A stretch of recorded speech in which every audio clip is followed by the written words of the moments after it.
تو وضو جو نماز کا دباچہ ہے، اس کے بارے میں پہلی حدیث، ایک بھی حدیث اگر انسان کو یاد ہو جائے تو عمل کرنے کے لیے کافی ہے۔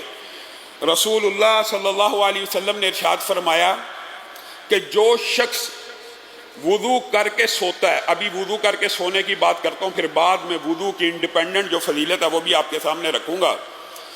جو شخص وضو کر کے سو جاتا ہے، یعنی رات سونے سے پہلے وضو کرتا ہے، اللہ رب العزت آسمان سے ایک فرشتہ نازل کرتے ہیں جو اس کے ساتھ رات بسر کرتا ہے۔ جو وضو کر کے سوتا ہے اس کے ساتھ آسمان سے ایک فرشتہ آتا ہے جو پوری رات اس کے ساتھ بسر کرتا ہے۔ یہی فضیلت حدیث میں ہو تو عمل کرنے کے لیے کافی ہے، لیکن رسول اللہ صلی اللہ علیہ وسلم نے ارشاد فرمایا کہ وہ وضو کرنے والا بندہ جب کروٹ لیتا ہے، اٹھتا نہیں، جب کروٹ لیتا ہے، کئی مرتبہ انسان کی کروٹ ایسی ہوتی ہے کہ انسان بیدار نہیں ہوتا، اور کئی مرتبہ ایسی کروٹ ہوتی ہے کہ جس میں بیداری بھی ہو جاتی ہے۔ یہاں مراد وہ کروٹ ہے کہ جس میں بیدار نہیں ہوتا، انسان لاشعوری طور پر ہل رہا ہے، کروٹ لے رہا ہے، پانسا پلٹ رہا ہے، جتنی حرکات دوران نیند کر رہا ہے، جو بھی حرکت کر رہا ہے، وہ جو فرشتہ رات اس کے ساتھ بسر کرنے کے لیے آیا ہے وہ کہے گا اللہم اغفر لی عبدک، اللہم اغفر لی عبدک، اللہم اغفر لی عبدک، اے اللہ اس بندے کو معاف کر۔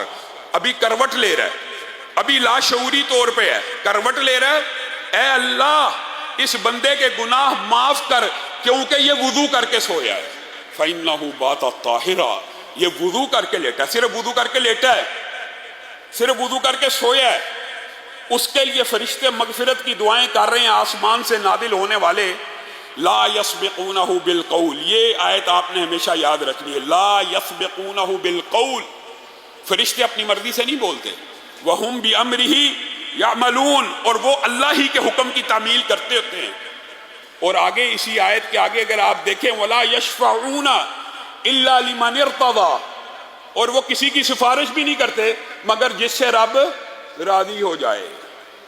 اب بتائیے صرف وضو کرنے سے رب کی ایسی رضا ہے کہ آسمان سے فرشتہ اتر رہا ہے اور اللہ سے دعا کر رہا ہے، اللہ حکم دے رہا گویا کہ اس بندے کے لیے دعا کر، قبول کس نے کرنی ہے؟ اللہ نے، تو گویا اس دعا کی قبولیت میں کوئی شک نہیں۔ اور اگر اگلی حدیث میں آپ غور کریں، یہاں پہ حدیث میں کروٹ کا لفظ نہیں ہے، یہاں پہ حدیث میں لفظ ہے کہ جس نے وضو کر کے نیند کو اختیار کیا یا سو گیا اور پھر وہ بیدار ہو گیا۔ کئی مرتبہ نیند میں آنکھ بھی تو کھلتی ہے نا، ضروری نہیں ہر کروٹ پہ آنکھ کھلے، لیکن جس وقت آنکھ کھلتی ہے اس وقت بھی فرشتہ یہ دعا کرتا ہے اللہم اغفر لی عبدک، اے اللہ اپنے اس بندے کو معاف کر کہ یہ وضو کر کے لیٹا تھا اور وضو کے عالم میں اس کی آنکھ کھل گئی ہے۔ یہ دو حدیثیں الگ الگ ہیں، ایک کروٹ کی اور ایک بیداری کی، اور اگر اس کے ساتھ تیسری حدیث ملا لی جائے تو بات شاید میں اور آپ اس کے اوپر عمل کریں۔ کیوں جی؟ ارادہ کرتے ہیں نا انشاءاللہ، وضو کر کے سویا کریں گے انشاءاللہ، ارادہ کرنا چاہیے۔ وعدے کرنے سے کئی مرتبہ انسان پھر وعدہ خلافی کا مرتکب ہو جاتا ہے، بجائے ثواب لینے کے گناہ انسان کمانا، یہ مقصد نہیں ہے۔ ارادہ کریں کہ حسب استطاعت، حسب توفیق، میری بہنیں بیٹیاں، میرے بھائی بیٹے، کہ ہمیشہ پوری زندگی یہ عادت اپنا لیں گے کہ وضو کر کے سوئیں گے۔ اس کے اندر ایک جو بہت بڑا فائدہ ہے جس کا ہم نے مشاہدہ کیا ہے اور لوگ ہم سے سوالات کرتے ہیں کہ علامہ صاحب وظیفہ بتائیں، جیسے جمعے کے اندر آپ کے سامنے واقعہ رکھا تھا، وظیفہ بتائیں، ہماری دعائیں قبول نہیں ہوتی، ہمیں کوئی ایسی چیز بتائیں کہ جو دعا کی جائے قبول ہو جائے۔ بسم اللہ۔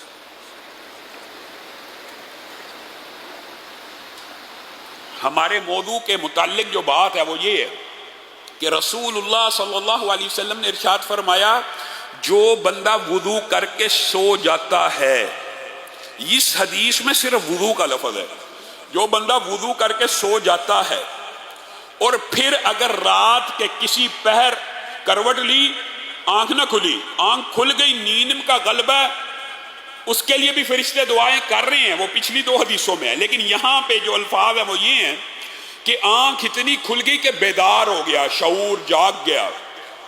اگر کوئی بندہ آج یہ شکوہ کرتا ہے میری دعا نہیں سنی جاتی، تو اس کے لیے بہترین وظیفہ یہ ہے کہ وضو کر کے سو جائے۔ اپنی تربیت اور ٹریننگ ایسی ہونی چاہیے۔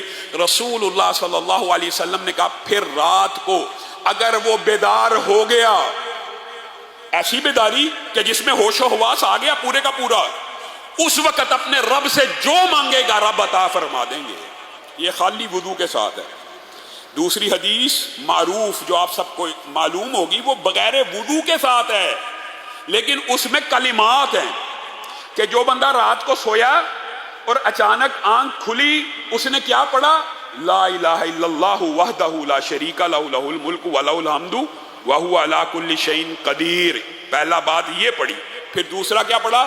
سبحان اللہ والحمد للہ ولا الہ الا اللہ واللہ اکبر ولا حول ولا قوت الا باللہ۔ پھر تیسرا اللہم اغفر لی۔ یہ حدیث اس حدیث سے اگرچہ مفہوماً ملتی جلتی ہے، لیکن دونوں کا سیاق الگ ہے، اس لیے آپ کے سامنے رکھ رہا ہوں کہ کنفیوژن نہ رہے۔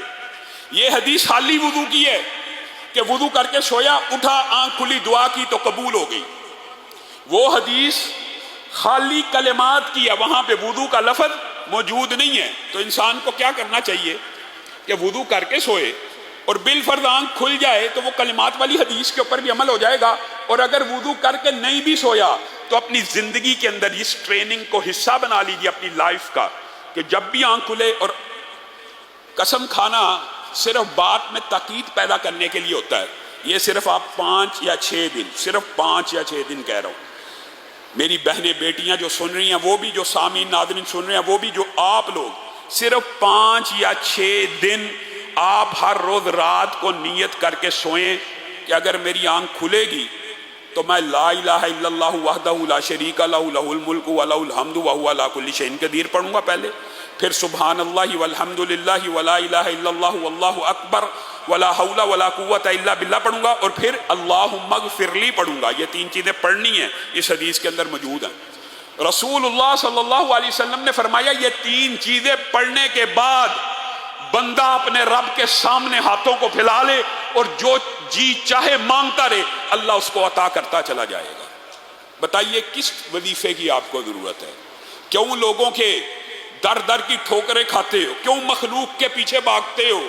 رب تعالیٰ آپ کو، رسول اللہ صلی اللہ علیہ وسلم آپ کو کتنے عمدہ کلیے بتا کے گئے ہیں، میں نے اور آپ نے عمل نہیں کرنا، لوگوں کے پیچھے بھاگنا ہے، علماء کے پیچھے بھاگنا ہے۔ اور میرے بھائیو، آپ اپنی زندگی کے اندر، آپ کو تجربے مشاہدے کی بات بتا رہا ہوں، صرف 5 یا 6 دن آج سے ارادہ کریں، یہ ٹریننگ کر کے یہ الفاظ ادا کریں، واللہ جب بھی آپ کی آنکھ کھلے گی اس کے بعد آپ کے منہ سے یہ کلمات خود بخود جاری ہونا شروع ہو جائیں گے، اور آپ اسی وقت جو آپ کے دل کی خواہش ہوگی آپ وہ رب کے سامنے دعا رکھ دیں گے۔ ہوتا کیا ہے؟ بنیادی طور پہ ہر انسان ہر روز کسی نہ کسی پریشانی یا مشکل کا شکار ہوتا ہے، ہر روز ہوتا ہے۔ اگرچہ وہ مشکلات ایک جیسی بڑی نہیں ہوتی، چھوٹی ہوتی ہیں۔ پیمنٹ نہیں آئی، پیسے نہیں آئے، فلاں نے یہ کر دیا، بیٹی کی کوئی خبر آ گئی، بہن کی کوئی خبر آ گئی، رشتہ داروں کی کوئی اطلاع آ گئی، فلاں بیمار ہے۔ ہر روز رات کو آپ کے پاس آپشن موجود ہے۔ ایک تو وضو کر کے سو جائیں، کلمات ادا نہ بھی کریں، دعا کریں، قبول ہے۔ اور ان کلمات کی اگر عادت ڈال لیں گے تو کسی دن وضو کیے بغیر بھی سو جائیں گے، تب بھی اللہ رب العزت دعا کو قبول کر لے گا۔